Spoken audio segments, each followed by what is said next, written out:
Welcome back. This is Business Extra. Now, in this digital age, how can companies use the internet to attract new customers? What are the tricks of the trade really to bring in those new people? I'm joined in the studio by one Norwich-based digital marketing agency, the Fountain Partnership, who've just walked off with an international award. Their creative director, Marcus Hemsley, and their managing director, Rebecca Lewis-Smith, are my guests tonight. We'll be hearing from them in just a moment.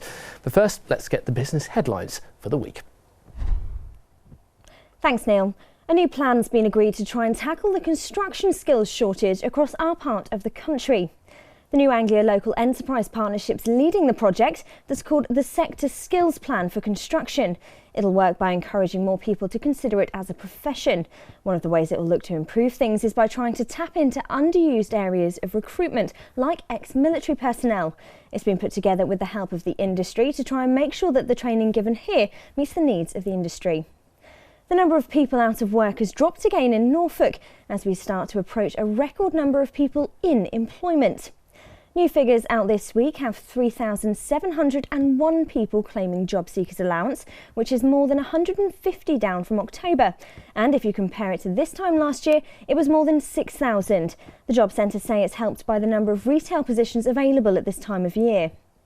There was disappointment for Norwich earlier this week after the city missed out on a coveted Great British High Street Award.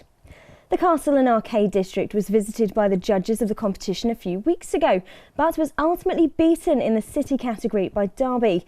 The Norwich Business Improvement District, or BID, had been leading the fight for votes and had been hoping for a second win after the Lanes took the title in 2014. It wasn't to be though, with the winners being named at a ceremony this afternoon. But BID say we shouldn't be too downhearted.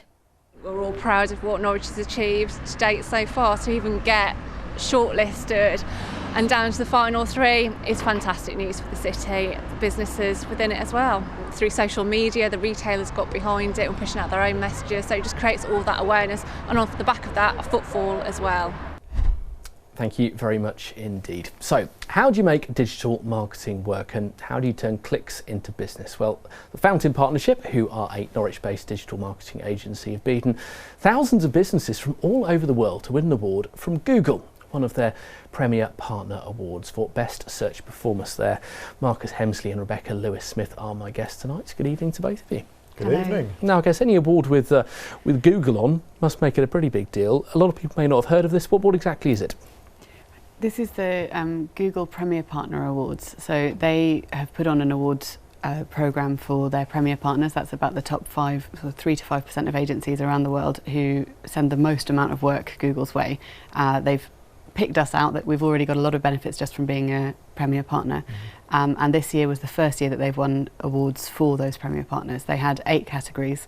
We were shortlisted into, there were, I think, 142 agencies on all of the shortlists, and we were incredibly proud to come away with the award for Best Search Performance, which is a pretty great award to get directly from Google.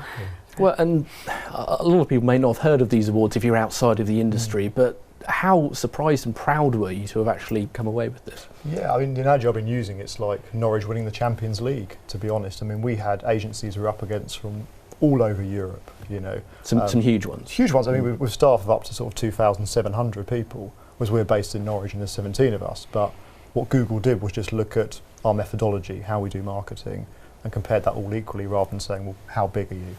And they picked us and said, actually, what you're doing is best in class. We want to award you for it. So we were blown away. We knew we were getting great results for our clients, but we didn't realise actually we're that far ahead of the pack, really. So it's wonderful. Nice to hear. But for the average internet user, you look at a website, you might click on this, you might search for that. When you're from that side looking in, you might not realise the sheer amount of work and technology that goes on behind it. Can it be a bit of a mystery to people from your experience? I think it absolutely is a mystery to people, and on some level the people who are selling things online maybe like it that way, but whenever you search for anything online, the things that you find are there for a reason, and that's because a company has put in work to be found. And so that's what we do for our clients. So for example, if we have a local company who are selling something that they're competing with around all of the UK or even around the world, we're helping them get found when people search for their products or services rather than one of their competitors. Isn't the old adage the best place to hide something's on page 2 of Google, isn't that? Absolutely. Isn't that right? But when it comes to actually helping a company turn those clicks and those views into business, are there secrets, are there tricks? Yeah, I think I've looked at thousands of marketing campaigns over the years, and actually the most successful ones begin with the end in mind. So actually the way to look at it is to go, okay, how many customers do we want? How much do we want to pay for these customers? And then you just work backwards and crunch the numbers. Because actually what you say about the clicks, you need to get the clicks in the first place. You need to know where you want to put your Google ads or where you want your search engine to appear. And then when they come to the website, you actually need to look at something called conversion rate optimization, which might sound scary, but all it is just increasing the percentage of people who come to your website and pick up the phone. And I think the analogy I was using with you earlier on is that if you go onto Amazon as a user, someone's watching you. They're not watching you personally through the mic, this isn't, or the camera rather. They're actually watching your mouse movements and watching where you're going and wondering why you're not buying more. And they'll do things like they'll make bigger buttons, they'll change some of the copy, and that's what a lot of our guys do. We're constantly testing different words to get more people to pick up the phone for our customers. Because it might sound slightly sinister, but I guess a supermarket positions things to encourage you to buy things, or a car dealership might do certain ways to encourage you. So I guess it works in any different way. But when it comes to the one thing you said there about how much you're prepared to pay per customer, some businesses might find that slightly scary. Yes, they might, but it's so important they do that. Because the reason marketing's got a bad reputation traditionally is people just say, well, here's my marketing budget, let's throw it out at advertising and see what happens. And the reason they did that is because they couldn't track it. Whereas with digital marketing, we can track everything. So we can actually track exactly what the cost per lead is, what the cost per inquiry is. So it's really important. Our methodology that Google has rewarded is based on that, is actually helping people by saying, right, if you're going to spend £10,000 on new business, how many customers do you actually want to get from that? And then we can tell them if it's viable or not. Because a lot of what we do is forecasting. Because you come to us and say, right, we want this many customers for this amount, we can tell you whether that's likely or not. And I think that really helps take the risk out of marketing for our clients. Because is that quite unusual, the almost reversing the way of doing things, actually starting from the numbers you want to get and then trying to solve? Is that quite unusual? It is. That's why we won the award ultimately. Yeah. I mean, none of us actually, the four founders of Fountain, we didn't have backgrounds originally in marketing. We all sort of graduated in various different disciplines too, with philosophy, with drama. So we sort of started with a blank slate and actually worked out, well, if I were a customer coming to a marketing agency, what would I actually want? And we thought, well, let's actually work it backwards, let's just test it out. And we started getting incredible results. And one of them, which we won the award for, was a startup that in 2.5 years, we helped them grow so quickly, they exited for for £15 million. And it was incredible to meet those guys, and go through that journey with them. And at the very end, one of them rung me up and said, Marcus, because they got $5 million up front as a couple, and they got a 2-year earn out. Marcus, I've just had $2.5 million put into my bank account, and it's just incredible. Over the last couple of years, that's the journey I've been on. And I think that's what gets us excited. We do enjoy the clicks and the technical side, but actually helping business owners grow and achieve their dreams. I think anyone would like that put in their bank account, particularly this time of year.